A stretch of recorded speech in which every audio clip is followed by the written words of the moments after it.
Ali Baba and the 40 Thieves. Once there lived a poor woodcutter named Ali Baba. Every day he went up the hillside to chop wood. His donkeys carried the wood to town where Ali Baba sold it. One day, Ali Baba was loading wood onto his donkeys when he heard horses galloping down the path. Ali Baba was scared. It could be a gang of thieves. Ali Baba quickly hid his donkeys in the bushes. Then he hid himself in a tree. The horsemen stopped in front of some large rocks near Ali Baba's tree. Then the leader cried out, "Open sesame!" Suddenly, one of the rocks swung open like a door. It was the entrance to a cave. Ali Baba counted the horsemen as they rode inside. 40 horsemen rode after the leader. Finally, the horsemen came out of the cave and rode away. The door swung shut behind them. Ali Baba climbed down from his tree and went to the door of the cave. Then he tried the magic words. "Open sesame!" he cried. The door swung open. The cave was full of treasure stolen by the thieves. There were rolls of fine silk, jars of jewels, and sacks of gold. Ali Baba was very poor. Since he knew the treasure belonged to the thieves, he decided to take some home. He dragged a sack full of treasure out of the cave, and the door swung shut. The sack was very heavy. He had to pull it to the place where the donkeys were hidden. When he reached the donkeys, he put the treasure onto the saddlebags on their backs. Then he carried the bags with firewood and started home. It was late at night when Ali Baba got home. "Where have you been?" asked his housekeeper. "Shh," said Ali Baba. "Hurry with me to the courtyard so we could unload the donkeys."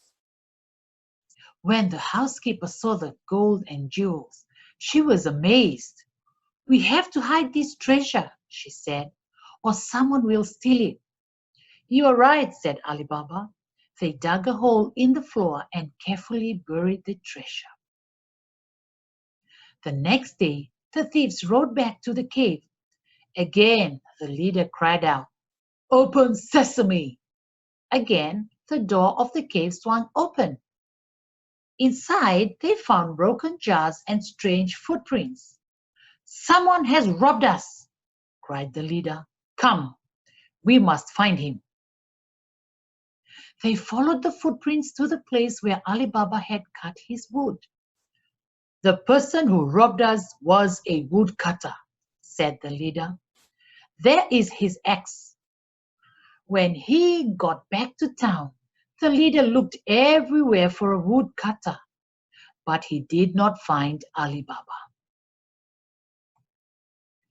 Each time Ali Baba and his housekeeper wanted some of the treasure, they had to dig up the floor. What we need," said Ali Baba, "is a chest with a false bottom. Then we could reach the treasure easily." "I'll go speak to a carpenter," said the housekeeper. That night, she went to a carpenter's house and told him that they needed and that it was a secret. The carpenter said he could do the job. The housekeeper blindfolded him so he would not know where he was going. Then she led him to Ali Baba's house. The carpenter worked quite quickly. Before the night was over, he had made a handsome chest with a false bottom. Ali Baba and his housekeeper were very pleased. After they paid the carpenter, the housekeeper blindfolded him again and led him back to his house. One day, the leader of the gang of thieves happened to visit the carpenter. "You work fast," said the leader. "A few nights ago, I worked even faster," said the carpenter. "In a few hours, I built a chest with a false bottom to hide a secret treasure. "If you take me to the place where you build that chest," said the leader, "I will pay you well. I was blindfolded when I went there, but if you also blindfold me, maybe I can find the house again." That night, the leader of the thieves blindfolded the carpenter, and the carpenter retraced his steps to Ali Baba's house. The leader paid the carpenter and marked the door of the house with an X. The, the mark would help him find the house again. The next morning, the housekeeper found the X on the door. She was afraid the mark meant danger, so she drew an X on every door along the street. When the thieves came to find Ali Baba's house, they did not know which one was his. The leader was very angry. That night, the leader of the thieves again paid the carpenter to lead him to Ali Baba's house. But this time, he did not mark the door. Instead, he counted the number of houses to the end of the street. The next day, the leader came back to Ali Baba's house with 20 donkeys. Each donkey carried 2 large oil jars. "My donkeys and I have traveled a long way," the leader said to Ali Baba. "May we spend the night in your courtyard?" "You may put the donkeys in the courtyard," said Ali Baba, "but you will be a guest in my house." The leader of the 40 thieves thanked Ali Baba and brought his donkey into the courtyard. He unloaded the oil jars and lined them up against the wall. When it was dark, the housekeeper tried to light a lamp, but her lamp was out of oil. She went to the courtyard to get oil from one of the jars. "Is it time to come out?" whispered a voice inside the jar.